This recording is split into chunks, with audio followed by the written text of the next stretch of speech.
Olá, amigos. Chegar até aqui é como atravessar um tempo com o coração aberto. Eu fecho os olhos e posso ouvir as nossas vozes ecoando por aqueles corredores da faculdade ou mesmo pelas salas do hospital escola. A pressa dos passos, as risadas nos intervalos das aulas, as conversas que duravam a noite inteira em nossos plantões. E agora, ao ver cada rosto, é como se uma parte de mim voltasse também. Eu sou a Judite de sempre, talvez com muito mais tempo nos olhos, mas com o mesmo brilho guardado no peito por cada um de vocês.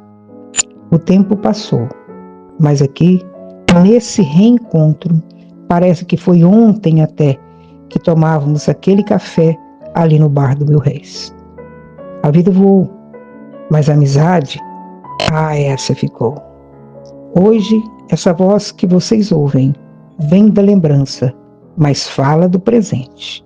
E tudo o que eu queria era poder congelar cada instante e guardar no coração de vocês que fizeram parte da minha história. Porque esse momento é mais do que uma lembrança, é um reencontro do que fomos, o que nunca mais deixaremos de ser. Um beijo no coração de todos vocês.